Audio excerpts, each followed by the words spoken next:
Ini bukan jelapang padi, tetapi jelapang kucai.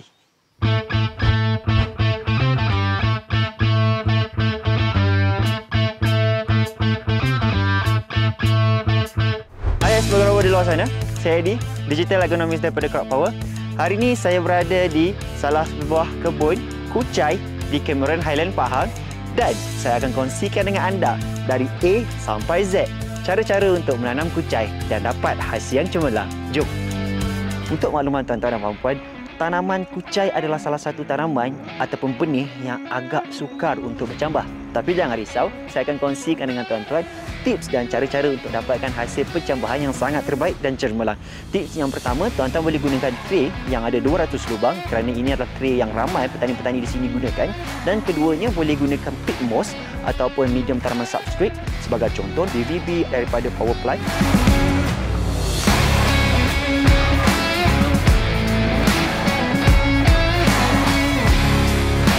Dan kemudian, bila nak tanam, jangan tanam terlalu dalam dan tuan-tuan pasti ataupun perlu sangat-sangat untuk menjaga kandungan air dalam peat moss tu. Barulah percambahan anda akan terbaik. Lepas kita dah buat proses semaian, apa yang kita perlu buat adalah kita nak kena tahu berapa lama tanaman kucai ni mengambil masa untuk daripada tray semaian kita pindah kepada batas. So, untuk tanaman kucai mengambil masa sekitar 40 hari. So, kondisi pokok ketika itu, panjang dia lebih kurang dalam 3 ke 4 inci dan akar dia dah lebat. Akar dia dah lebat, baru tuan-tuan boleh pindah kepada batas. Itu adalah kondisi yang sangat-sangat mantap untuk kita pindah tanaman kucai kita daripada tray semaian kepada batas.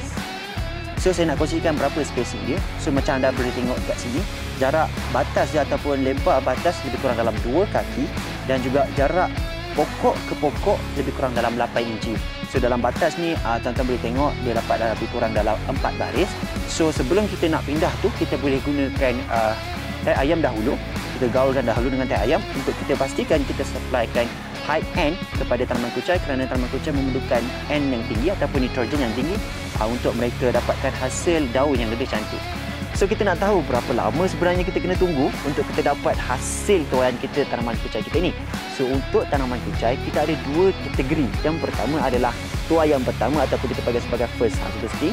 Dan yang kedua, tuaian berterusan ataupun continuous harvesting.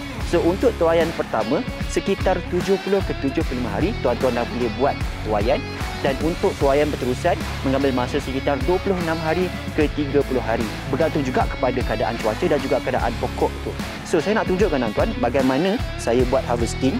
So, selalunya petani-petani di sini, dia akan harvest di bawah ni. Dia tak akan cabut semua, dia akan harvest sekitar yang ni. So, saya akan tunjukkan tuan-tuan. So, dia akan harvest macam ni. Dan yang lebih ni, dia akan keluar pucuk baru. Itulah pucuk yang di mana mengambil masa 26 ke 30 hari bergantung kepada keadaan pokok dan cuaca. Ini dibantu lagi dengan pemberian baja teh ayam kerana pemberian baja teh ayam tinggi urea dan tinggi kandungan nitrogen. So, untuk kita dapatkan lagi warna dan juga pokok daun yang lebih sihat, saya rekomenkan tuan-tuan untuk tinggi ataupun gunakan baja folia yang tinggi kandungan K dan juga kalsium boran. Barulah tanaman tuan-tuan ataupun daun kucai tuan-tuan dapat hasil yang cantik, hijau gelap dan lebih tebal daun itu. Untuk pest and disease management ataupun penyakit dan serangga bagi tanaman kucai, untuk serangga sangat kurang. Kalau kita kata dia nak kena makan ulat, sangat kurang sebab dia ada aroma yang sangat kuat yang akan elakkan dia daripada kena serangan ulat. Untuk penyakit, untuk tanaman kucai ni sangat kurang serangan penyakit ya. Cuma ada isu daripada segi daun kekuningan. Tapi jangan risau, untuk kita elakkan tanaman kucai kita daripada kena serangan kekuningan, daun kekuningan ni, kita boleh gunakan racun yang ada pewaris aktif azoxystrobin yang di mana dia akan bantu tuan-tuan untuk terhindar daripada kena serangan kekuningan daun. So, untuk kita dapatkan daun yang cemerlang, daun yang hijau, tuan-tuan boleh gunakan folia yang ada kandungan K yang tinggi macam saya ceritakan tadi dan juga gabungkan juga dengan kalsium boron sebab dia akan bantu tanaman tuan-tuan dan puan-puan untuk dapat lebih cemerlang daripada segi warna dan juga sihat. Tak lengkap teknik penanaman kucai tanpa memilih varieti kucai terbaik di pasaran. Seperti yang tuan-tuan boleh tengok di sekeliling saya ni, saya dapat bau sangat kuat aroma-aroma kucai ini dan juga kehijauan-hijauan yang sangat cemerlang yang ditunjukkan oleh kucai ini. Rahsia yang petani di sini gunakan adalah menggunakan benih Broadway KC1 daripada Crop Power. Apa yang anda akan dapat sekiranya menggunakan KC1? Yang pertama, jenis KC1 ni sangat tinggi ataupun kita panggil sebagai high disease tolerance. Dan yang kedua, anda akan dapat warna hijau yang sangat-sangat unik dan sangat-sangat cemerlang daripada segi rupa paras untuk tembusi pasaran. Dan yang ketiga, dari segi aroma yang sangat-sangat wangi.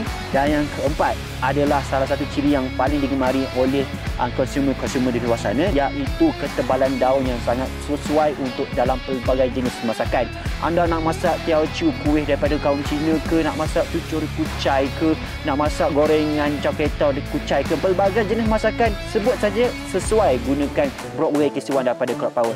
Jadi, ayo kita tembusi pasaran kucai di Malaysia ni dengan menggunakan Broadway KC1 dari Crop Power.